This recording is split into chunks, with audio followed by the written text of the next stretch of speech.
I said there is so much effort and struggle to design and shape human mind when we are out of womb. Is there any way you know, sir, to design human mind when we are inside womb? That's my question. At home? Is that what you asked? Inside womb. Whoa, whoa, whoa.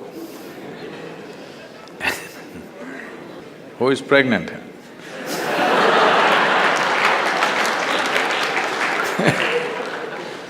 If you do not know this, maybe in northern part of the country it's largely almost gone totally. In south it's still little alive in the villages, but there also it's wiped out quite a bit. If you do not know this, from preconception to conception to various stages of pregnancy and delivery, and as long as the mother is feeding the child, there's an entire established process in this country as to how a woman should eat, what she should do, what kind of people she should interact with, what kind of form she should look at, what kind of form she should not look at, what kind of sound she should hear, what kind of sound she should not hear. All this was very much there. But we must also understand life has changed. Today women are going to work, they have to get into that horrible bus where they're pushed around, it doesn't matter she's pregnant. And all kinds of things, all kinds of fumes, all kinds of sounds, all kinds of noises, all kinds of abuse, every kind of thing happening to her. In some way, we are doing that to the child also. There is no job in the country or in the world where you can take off for 1.5 years and get back to the job to fulfill this. For various reasons, we are not taking the business of manufacturing the next generation of people with sufficient care. We are not paying enough attention to it, for which we will pay a price. Over a period of time, we will pay an immense price for that. But we are definitely not taking enough care about it in the entire world, not just in this country. Because we've got all kinds of social situations which does not allow that space for a woman to dedicate that kind of time and attention. See, being pregnant is not just about reproduction. We're literally manufacturing the next generation of people, isn't it? Is it not important, of all the products that you produce on this planet, is it not most important that we produce wonderful human beings for the future generation? Is it not the most important thing? But we have created a social situation and an economic situation where there is no such possibility to take care of these things.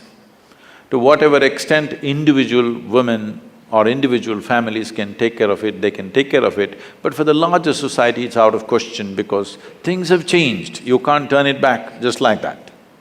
The intelligence of the body is such, if you already do not know this, if a woman delivers a male child, the quality of the milk that she produces is in a certain way. If she delivers a female child, the quality of the milk is totally different. If she delivers twins, one male and one female, one breast will ooze certain type of milk, another breast will ooze another kind of milk. This is the level of intelligence invested in this body. We have to treat it with that much care. This is not some crude machinery.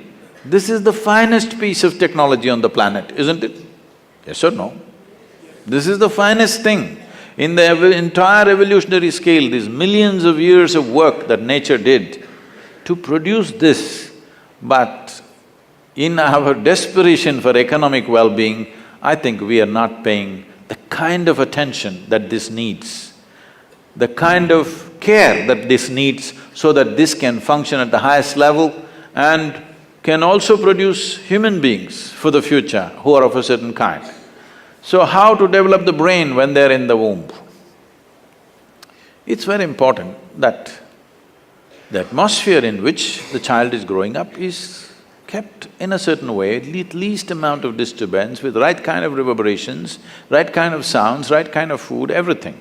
Today, they're barely nourished, the pregnant woman in most part of the country, they're barely nourished. Where is the question of right kind of vibrations, right kind of atmospheres? One thing we can do for this is, every home if possible, every working place, we can have a consecrated space. Today, slowly they're coming up with instruments which can measure the reverberations of certain objects. We can create consecrated spaces, or we can create consecrated objects, which at least at that time she can carry upon her body, so that kind of, to some extent, it's not the best solution, to some extent it neutralizes the outside impact to whatever extent possible. Or if she lives in a home, the place where she sleeps and other things are taken care of, some amount of respite can be there for that new life which is blossoming within the womb.